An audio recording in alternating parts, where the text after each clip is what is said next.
Bismillahirrahmanirrahim. Assalamualaikum warahmatullahi wabarakatuh. Perkenalkan, nama saya Muhammad Izzat Farsan Rahbani.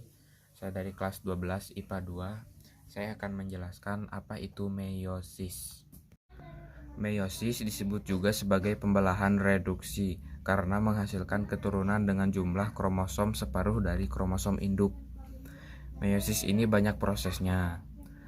Prosesnya pembelahan meiosis sendiri terdiri dari meiosis 1 dan 2.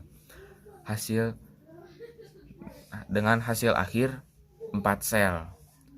Tahapan proses meiosis ini terdiri dari profase 1, metafase 1, anafase 1, telofase 1, lalu profase 2, metafase 2, anafase 2, dan telofase 2. Proses yang pertama adalah profase 1. Profase 1 ini terdiri dari 5 fase yang berbeda-beda.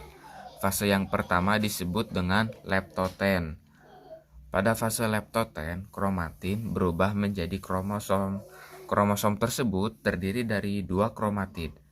Setelah fase leptoten ini selesai, fase selanjutnya yaitu fase zigoten.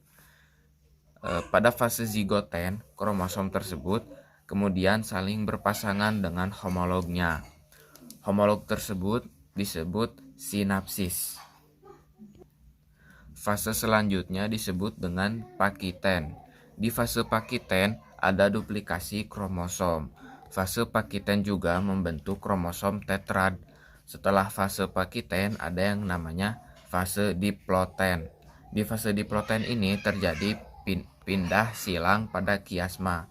Setelah proses pindah silang ini terjadi, fase selanjutnya yaitu fase diakinesis. Pada fase diakinesis ini, membran inti menghilang. Dengan berakhirnya fase diakinesis, maka profase 1 selesai. Proses yang selanjutnya adalah metafase 1. Setelah profase 1 disebut dengan metafase 1. Pada metafase 1 ini, kromosom homolog mulai tersusun rapi di bagian ekuator. Di dalam metafase 1, kromosom tersusun di atas lempeng metafase. Selain itu, serat spindel menempel pada 2 sentromer di masing-masing kromosom homolog. Yang selanjutnya adalah anafase 1. Proses selanjutnya bernama anafase 1. Pada anafase 1 ini, kromosom homolog akan bergerak menuju kutub yang berlawanan akibat tarikan dari benang gelendong. Selain itu juga akan terjadi reduksi kromosom. Yang selanjutnya telofase 1. Proses selanjutnya setelah anafase 1 adalah telofase 1. Pada telofase 1 ini, membran inti mulai terbentuk kembali dan terjadi yang disebut dengan sitokinesis. Sitokinesis merupakan kondisi ketika sitoplasma dari satu eukariotik sel membelah menjadi 2 sel anak. Pada telofase 1, selnya membelah 2 dengan kromosom haploid.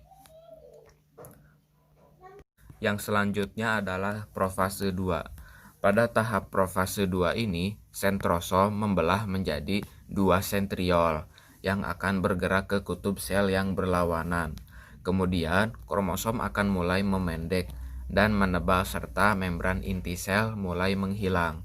Akan tetapi, pada tahap ini mulai terbentuk benang-benang spindel. Benang-benang spindel ini adalah bagian kromosom yang berfungsi menggerakkan kromosom pada saat sel mulai membelah. Yang selanjutnya metafase 2. Di fase metafase 2 ini, kromosom mulai tersusun rapi pada bidang ekuator. Mulai tersusun benang-benang spindel yang salah satu ujungnya melekat pada sentromer, sedangkan ujung lainnya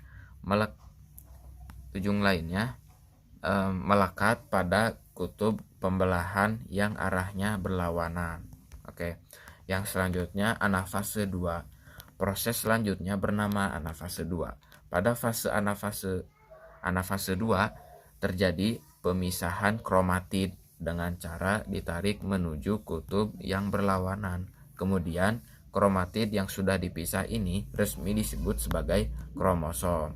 Nah, yang selanjutnya telofase 2. Oke, ini adalah fase terakhir.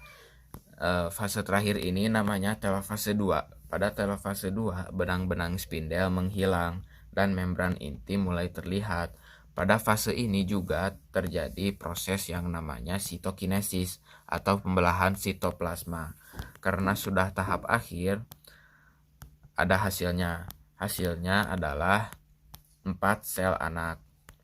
Oke, mungkin cukup sekian penjelasan dari saya. Mohon maaf atas kekurangan dan kesalahan-kesalahan saya. Wabillahi taufiq wal hidayah. Wassalamualaikum warahmatullahi wabarakatuh.